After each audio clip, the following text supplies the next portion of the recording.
The Hoffman Show, we are on the Team 980. We are live always on the free Odyssey app and streaming on YouTube at the Team 980, where you see Trevor Sikkema, his very well done hair, very manicured beard, and a reminder that I like to do radio, and then I remember that I'm on video, Trevor. You do this to me every time we sit next to each other. Sorry, you get more sleep than I do. I got to wake up, 2 hours early to do the hair. No, not quite that, but no. It's always good to be with you. You got to have a system. I do have a system. You're right. Yeah. And I actually didn't. And that's what we love about you. I actually didn't start blow drying my hair until like a year ago. Let me tell you. It saves a lot of time. Revolutionized. Especially if you have like a good blow dryer. I honestly didn't understand how people got their hair to stay in certain spots. And they're like, yeah, you got to blow dry it. I was like, oh. So all right, that's our interview. We've evolved. Dude, thanks for having me. Appreciate it. It's got the most interesting mock draft of any of them out there, but we're going to talk about hair. Oh, right. Yeah. So especially for Washington, it's funny because I keep looking up, all right, let me double check, make sure this person hasn't put out a new mock draft, whatever. And every single guest I've had on so far has had Drake Maye mocked to 2. Now, Matt Miller from ESPN sat down yesterday and he's like, funny story, if I could do that mock again, I'd have Jaden Daniels. And then I looked up yours, sir, and you do it the right way. You've got trades in your mock draft. And not one, boys and girls. Trevor Sikkema's got 2 trades for the Commanders in his mock draft, down to wherever Denver is, and then back up to 10 for the Jets. 12 yeah, to 10. down to 12, Yep. up to 10. Yep. Ultimately, they get a boatload of picks in JJ McCarthy. Walk me through the your Adam Peters impression here. Yeah, so, I think that Washington's going to be open to absolutely everything. Right? It is a new everything in Washington, and I think that with it is going to come a willingness to do whatever they think they need to do, the new ownership, obviously new coach, new regime, everything, to set themselves up for the future. Now, of course, I think that probably includes taking a quarterback. I think that they will look at trading up, and the only place to trade up is one spot. I think they will probably call Chicago and see what that price is, see if Chicago wants to move down, see if they have an opportunity to go get themselves Caleb Williams, who would be the hometown kid. Great story. I feel like I feel as though they are really going to try that, and they are really going to try to make that happen. We'll see if it does. I mean, the price has got to be worth it, obviously, and then Chicago has to, excuse me, Chicago would then have to feel good about Drake Maye, assuming that Caleb's going to go number 1. So I think there's some variable things that you got to think about when it comes to what Washington would do to trade up and what Chicago would have to do to trade down. However, I also think that they're going to be in conversation to move back as far as outside the top 10. Now, I'm not saying that they're going to do that, but I am saying that this regime is going to explore every single option. And let's say Washington gets done with their quarterback evaluation and they go, it's basically Caleb or nobody. And they try to get up to number 1. Chicago goes, no, we're sticking with Caleb Williams at number 1. Well, if they're at number 2, maybe they don't want to just pick a quarterback for the sake of picking a quarterback.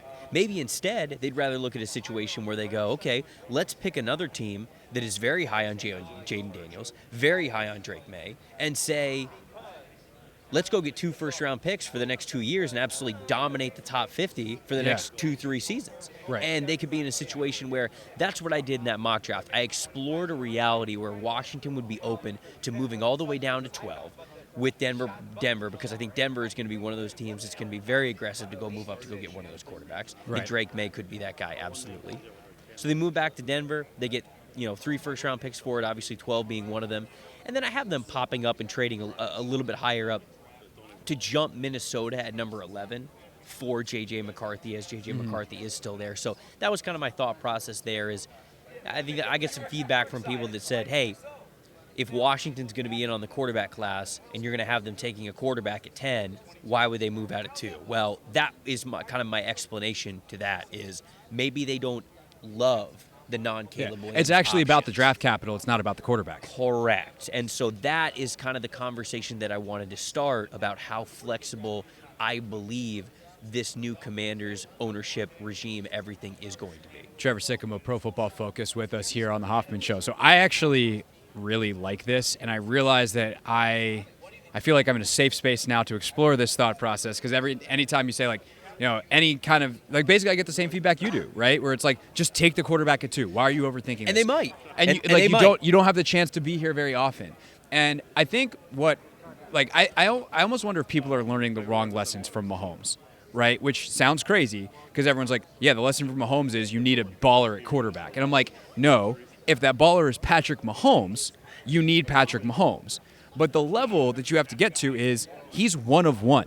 So if you think Caleb, for instance, is capable of making that one of two, you do it. But I think the lesson is more of look at the other teams who get there. Look at the other teams who have had success recently.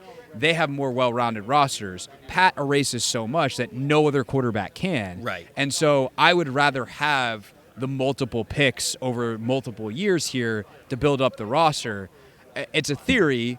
I don't know that I fully believe it, but I also don't think it's like unviable. No, look, and I think people get the wrong view of mock drafts. Like, the point of doing a mock draft isn't necessarily so every mock draft is exactly the same. Now, we're kind of at the point of the year where we're predicting mocks instead of just kind of like saying, hey, this is what we would do, or here, or like, oh. Right, you're starting to get information, you're talking to people. That mock draft that I did a couple of weeks ago was one of the last mock drafts that I'll kind of do where it's like, hey, this is sort of what I'm hearing, but it's also a little bit of what would this look like if something like this happened.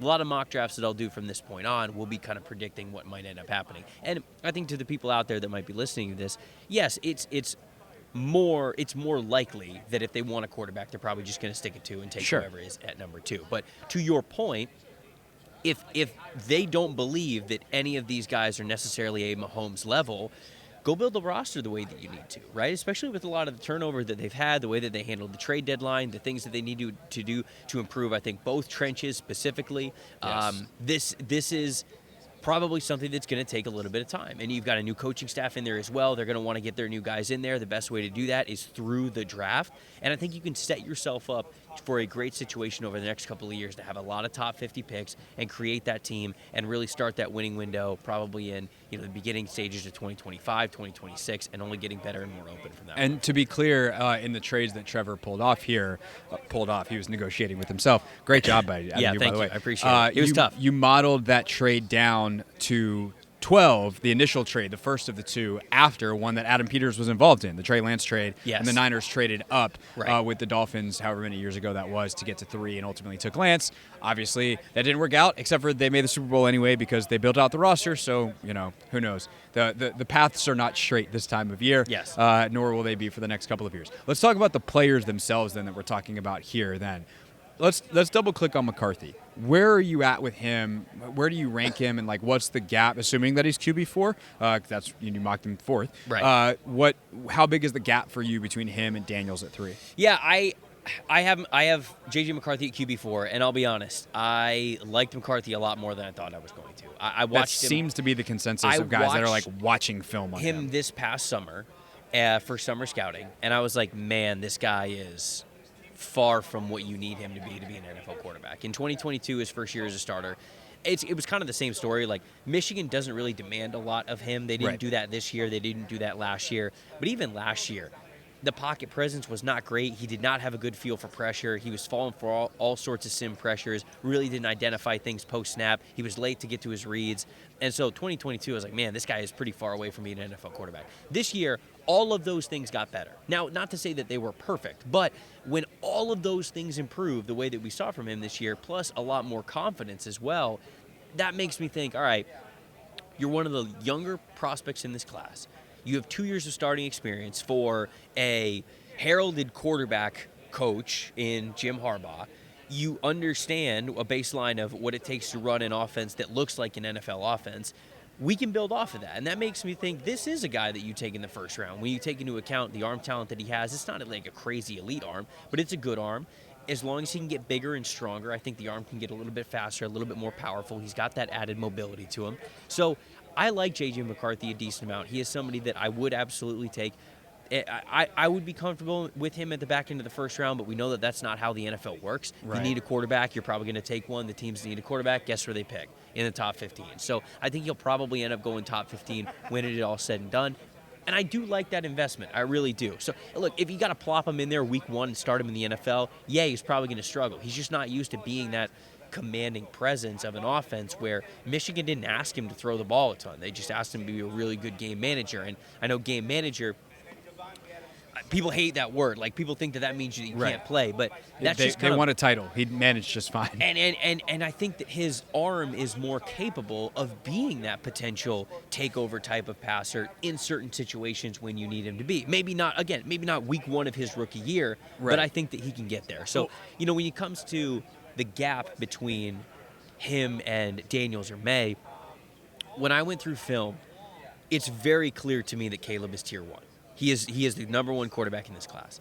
I also thought that it's very clear that Drake Maye is QB2. Okay, we'll circle back to him in a second. And then I have Jaden Daniels after him, and then JJ McCarthy. And honestly, like, Jaden might be closer to McCarthy than I think that he is to Maye. But it doesn't seem like everybody in the NFL agrees with me there. So it seems like those opinions are kind of all over the place. But I don't believe it's this, if Washington does not get one of either Drake Maye or Drake Maye or Jaden Daniels, there's no chance that they're going to draft any other quarterback. I think there's a lot of really good ones in this class. So you're not the first person to sit in that chair and say that, which I feel like is that being that McCarthy is closer to Daniels than Daniels is to Maye.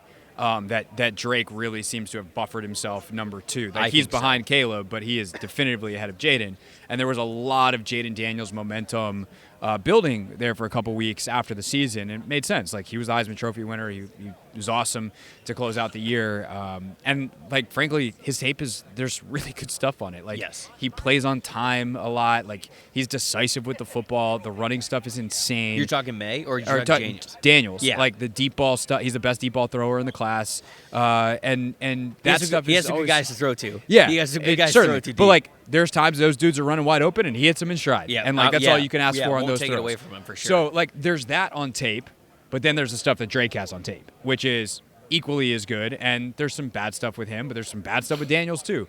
Why do you think, though, as people have dived deeper into this process, that gap seems to be widening on the kind of the consensus to being Maye versus, Daniels having momentum a couple of weeks ago? I think first and foremost, Maye's got a better arm. Like, very clearly, I think he has a better arm. I think he's got better velocity on his throws. I think he can comfortably throw with distance better than Jaden can. Not that Jaden can't hit the deep ball. I think that Jaden's arm is plenty adequate for the NFL level, but I think Maye's is even like a step above that, especially when it comes to velocity. Like, the velocity. I've heard the Herbert comp. Is that fair? Is it too much? I mean, it's.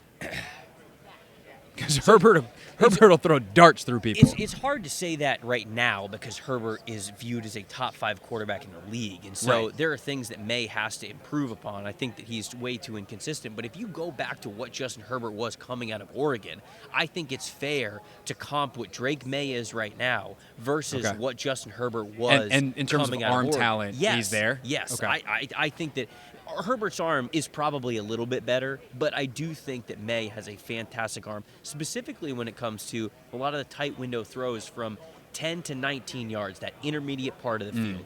To the sideline, he's able to rip those throws all the way in between coverages. If the corner's in a shallow zone, if the safeties are in a deep zone, he's able to hit that hole between that coverage very, very quickly, very, very easily with a ton of pace to it. And also, there's no doubt about it, Maye is the most experienced intermediate, middle-of-the-field thrower of any quarterback in this class. Okay. He has the most big-time throws of anybody from 10 to 19 yards over the middle of the field between the numbers. He has the most attempts, the most dropbacks. He is just not afraid at all of throwing over the middle. And when you have a guy who is comfortable and experienced and successful throwing over the middle, it unlocks so much of what you can do with the rest of your passing offense. Because a lot of guys here in this league, like, for example, Michael Penix is somebody who I really like Michael Penix's arm. He does not have a lot of experience throwing over the middle. They just don't ask him to do it at Washington. And when you are primarily this outside the numbers type of a thrower, sure, a lot of your throws are high difficulty and they're great throws, but if you don't make the defense keep you honest over the middle of the field, I mean, you are allowing them to just hone in on that side of the field and using the boundary as a defender. And so I just think that Maye's ability and comfort level, confidence, attacking over the middle of the field does not get talked about enough, even when it's between just him and Daniels. I think he does it in a better way.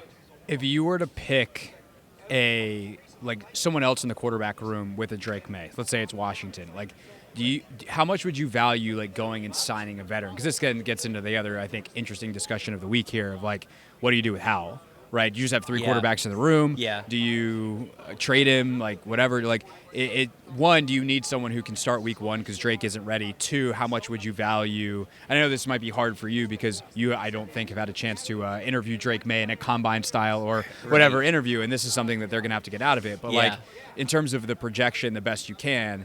Is he ready to start week one? And would you like be really, really looking for another veteran quarterback to put in the room with him? I think he can start week one, especially because he started for the last 2 years at UNC. So he's got 2 full years as a starter. And let's face it, if you're taking him at number 2 overall, I mean, he's going to start week one. I mean, that's probably just the way that it is. I think you're in a situation where you could start Sam early on, but you know, that's not a great environment for Sam, knowing that you just drafted a quarterback number 2 overall, knowing that the only reason why you're getting the starting nod to start the year is just because let's give May a little bit of time. That's not a great environment for Howell. I don't think it's a great environment to probably showcase his best stuff. He probably won't be that motivated, and that's not like nothing against him. Like that ultimately creates a really tough situation for him. So I think if your plan is to draft a quarterback at number 2, and if it's Drake Maye at number 2, in a perfect world, I don't know if the timelines would line up for this, you probably go get maybe some kind of a veteran,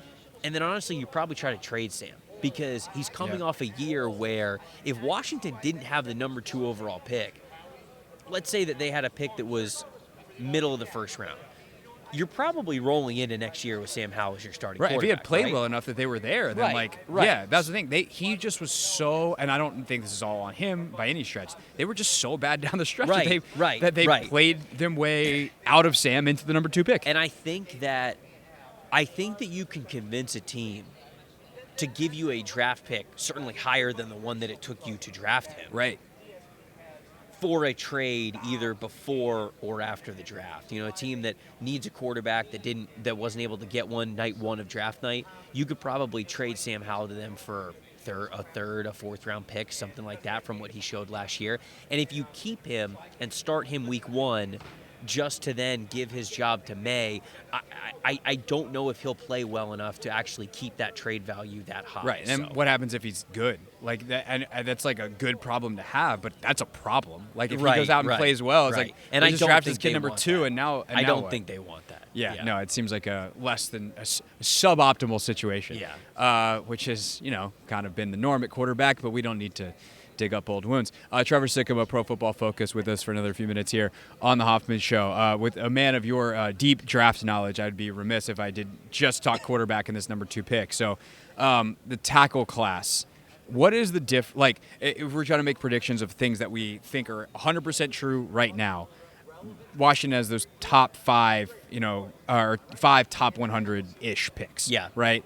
I feel very confident in saying I would be surprised, and I guess I could just go there, but they are not going to pick at those 5 spots. They're going to package something and move somewhere in the first 3 rounds, right? So what's the difference tackle-wise between, and maybe even defensive end-wise, between the end of the first round and the beginning of the second? In other words, if they were to try to package 36 and 40 to trade back up to, I'm just throwing out a random number here, I don't even know who the team is, 23, 22. What kind of player are we talking about at 23, 22 at either tackle or edge versus 2 players at 36 and 40? Yeah, I think for tackle, I think that it would be more of a drop-off than edge, because I think around the top 20, you're talking about guys like Tyler Guyton, Amarius Mims, J.C. Latham, maybe a Jordan Morgan type of a player. Like those guys, I think, are now in play if you trade up somewhere between 20 and 25 to get an offensive tackle that could really, really help you out. I think Tyler Guyton's a really great guy to invest in. I was a little skeptical after watching his film just because it's all over the place, but he's such a good athlete, and I watched him in Mobile. He is a competitor, man. I mean, like, this is a dude who wanted to go up against the best every single practice. He was so pumped up every time that he had a rep that was good, and he was also pumped up when he had a rep that was bad. Like, you could tell, like, he was motivated, like, he was pissed. He couldn't wait to get back out there for another one-on-one to kind of like prove himself and get a better rep out there. So highly competitive dude. Really liked the fact that a team could invest in him to be a starting offensive tackle. I think the same could be said for Amarius Mims and J.C. Latham that I mentioned there. The drop off to tackle, though, if you get into that second round, yeah, there's some offensive tackles, but a lot of these guys are kind of like these tweener players that might have been tackles. They're probably going to get kicked inside, like Troy Fantanow from Washington, Graham Barton from Duke, maybe Kieran Amagaji from Yale. Like, these are guys who played tackle who might be better on the interior. So to me, if you need an offensive tackle, if you're looking to package one up to get into that first round, that's a good spot to do that. Defensive end, I think there's a handful of edge rushers that you could really like at the beginning of the second round that I don't think that you would have to trade up into the first round to think, oh, wow, we're really missing out on this guy, because a Chop Robinson, an Adisa Isaac, both those guys from Penn State, Jonah Ellis from Utah, like just players like that, where I think those guys could be available at the top of the second round, where you'd be fully happy with that, and they could be starting caliber edge players, and you don't have to trade up for those kinds of guys. All right, last thing for Trevor Sikkema. I'm asking all the draft guys this question. Forget round, value, whatever. Just straight up, you're flipping through the tape, and you're like, I want to watch someone. The last 3 players have sucked. I want joy in my life. Who is your favorite player in this draft? Oh, man, there's a lot of guys that I have really, really enjoyed watching in this draft. The cornerback group especially has been so much fun for me to watch, and I'll take the guy that I seem to be higher on than a lot of other people. I'll say Cooper DeJean, the cornerback from Iowa. His tape is just a joy, man. I mean, whether they line him up outside, whether they put him close to the slot, he'll come up and tackle a running back, he'll come up and tackle a tight end, he'll lock down an outside wide receiver. If they play him a little bit further in off coverage, almost like this way off, either cover 3 or quarters assignment, he'll perfectly time out the space that he has between the receiver. He'll bait the quarterback. He'll make a break on the ball. He'll get an interception. He's had a ton of interceptions over the last couple of years, and he turns into an incredible playmaker once he gets the ball in his hands. So I see the smile on your face. Like, this is genuine right now. I mean, I love this kid. Dude, I've comped his game to the way that Jalen Ramsey has been used in the NFL at times as like this ultimate chess piece of like, hey, is it most advantageous for you to play in the slot this week? That's what we're going to do.